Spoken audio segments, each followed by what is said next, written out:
Hey friends, welcome back to my kitchen. If you saw my last bread video, the next level butter bread, you probably knew that this next video was coming. I am going to be using the frozen grated butter technique in my butter bun recipe. I mean, really, with a name like butter buns, how could I not try to get more butter into them?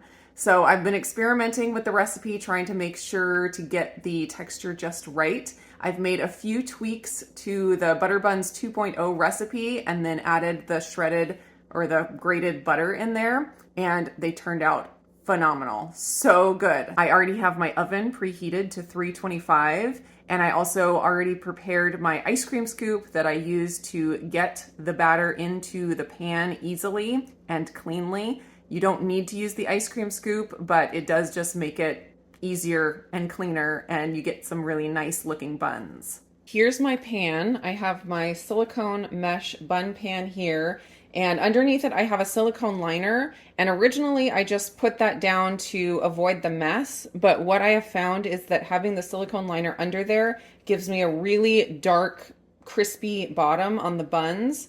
I did try the technique from the ladies over at Low Carb Spin, which if you don't follow them, you definitely should go follow them. They're doing some great things with the egg white bread and buns and things. But they had a video where they put this silicone liner on a cooling rack on top of the pan so that there was air between the bottom of the pan and the bottom of the liner. I tried that and I actually got a much crispier bottom using the silicone liner on the bottom of the pan rather than the cooling rack there. I think probably if you're cooking with a convection oven where you have airflow, that might make more of a difference, but I'm not using a convection oven. So I found that the silicone actually conducts a lot of heat.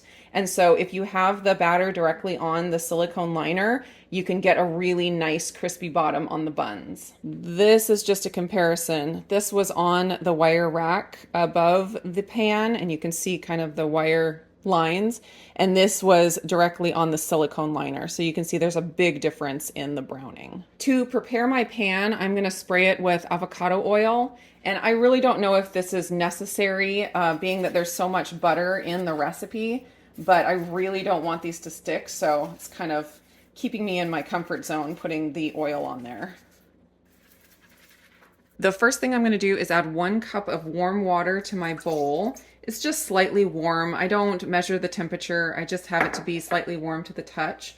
And I am going to do the honey and yeast step. This is totally optional. You can leave this out. I still am not 100% sure if it makes a huge difference in the end product. If you gave me a bun that had the yeast and the honey and one without, I don't know for sure that I would be able to tell the difference, but it does make it smell nice while you're cooking.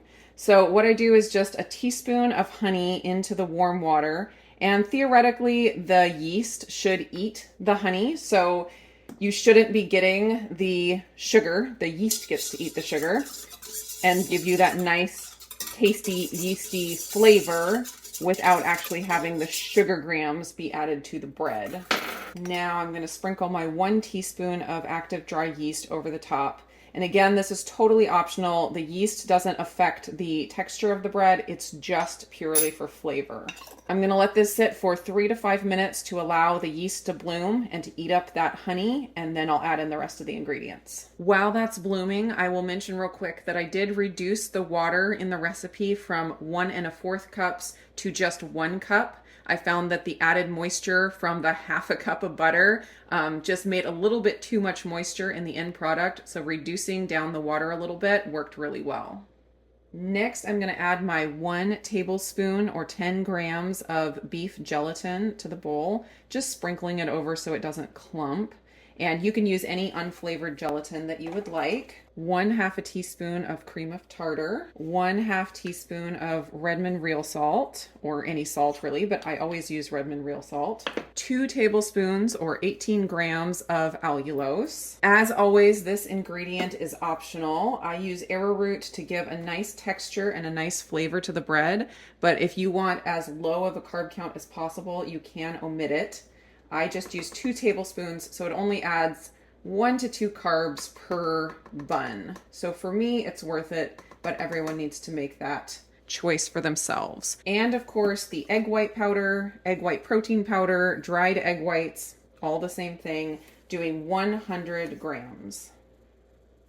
The last two ingredients that I'll add at the end after this has whipped up is the acacia fiber and a couple of teaspoons of dried egg yolks. You can also use whole egg powder instead of the dried egg yolks. If you're using the dried egg yolks, it's 2 teaspoons. If you're using whole egg powder, use 2 tablespoons. In my Butter Buns 2.0 recipe, I did not have this ingredient in there. The reason that I added it is because I'm not adding the butter powder to these buns, and they needed a little bit of fat powder to get a better texture. If you cannot get dried egg yolks or dried whole eggs, the next best thing is to use a half of a fresh egg yolk. You just need a very small amount. I do think that the yolk or the whole egg powder works the best, but if you absolutely cannot get that, you can do that half of an egg yolk, half of a fresh egg yolk, and it works pretty well. Then, of course, the last ingredient that I'm going to add after I whip this up is the frozen grated butter.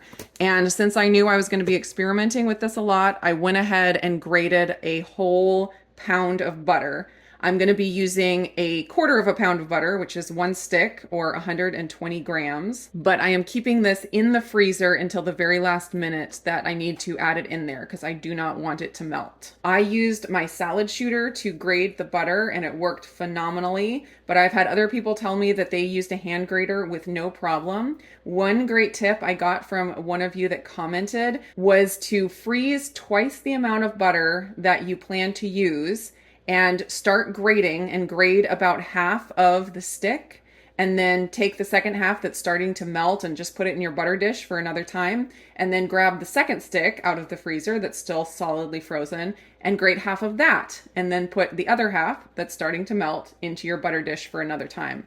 And that was a great tip to keep everything frozen until the very last minute if you do have to do it by hand. Before I take this over to the KitchenAid, I'm going to measure out my dried egg yolks and my acacia fiber just to have it all ready to go to throw in after everything is whipped. When I was playing with the recipe to make sure that it would work out well with the shredded butter, I adjusted some of the ingredients, and one of them is the acacia fiber. I reduced it down to 2 tablespoons instead of 3, and I had increased the arrowroot from 1 tablespoon to 2. So the total carb count comes out to almost exactly the same as it was before, but I just have adjusted the amount I use of each of the fiber and the starch. So I'm going to add my 2 tablespoons of acacia fiber, and that is 12 grams. And 2 teaspoons of the dried yolk powder. And if you're using whole egg powder, use 2 tablespoons. Just going to get this stirred up a little bit so it's all incorporated, and then I'm going to set it aside to put in after the egg white mixture has whipped and with the grated butter. Just going to give this a quick stir to get everything moistened before I put it in the KitchenAid. I'm going to start the mixer out on low and slowly increase the speed to high, and once I get it to high, I will whip it for 3 to 5 minutes until it's very thick, like very stiff whipped cream or almost shaving cream.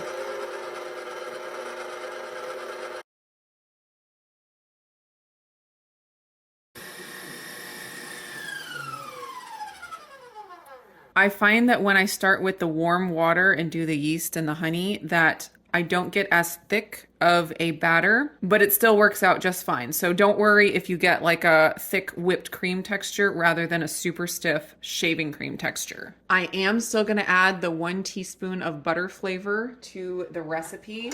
I don't know that this is necessary with a half a cup of butter in the recipe, but you can enhance the flavor of the butter even more with the butter extract, but of course it is optional. I'm going to turn this on low and then add in my acacia and yolk powder, and then add in my 1 stick of frozen grated butter that is 120 grams.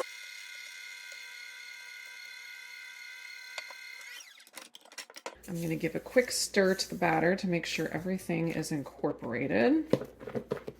And I'm going to use my coconut oil covered ice cream scoop to get this batter nicely into my 8 wells. I'm gonna go ahead and sprinkle these with flake salt.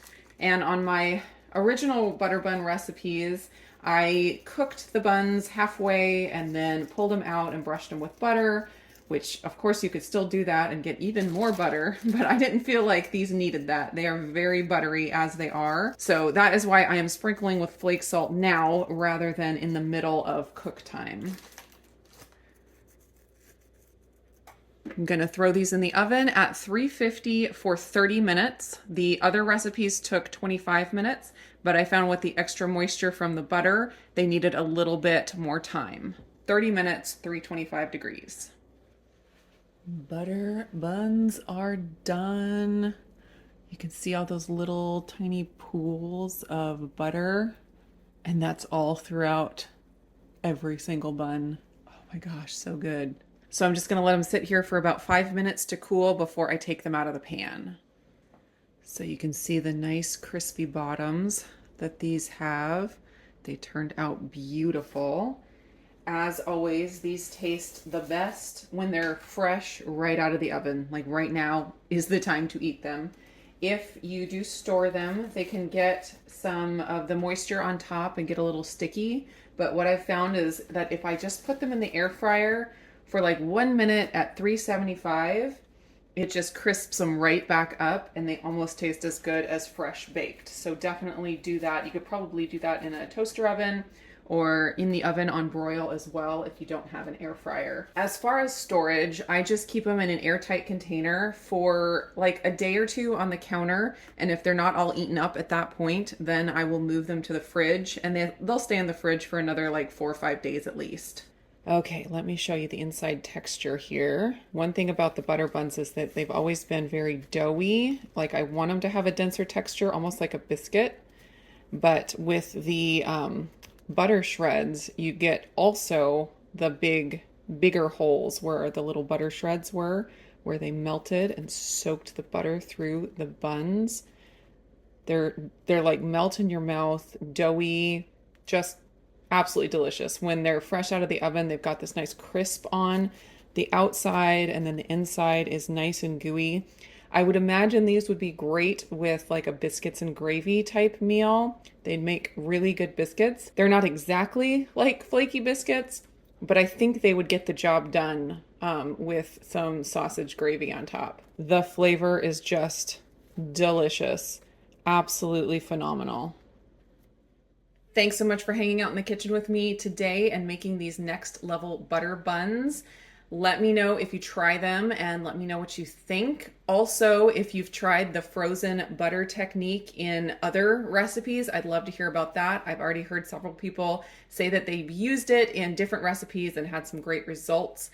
I imagine it would be a great technique for some sweet buns and sweet recipes. So I'm thinking towards that. I will definitely share anything I find that turns out to be amazing. And I'd love to hear from you guys if you have been experimenting and what you have found. So I hope you guys enjoyed the video, and I will see you again in the next one.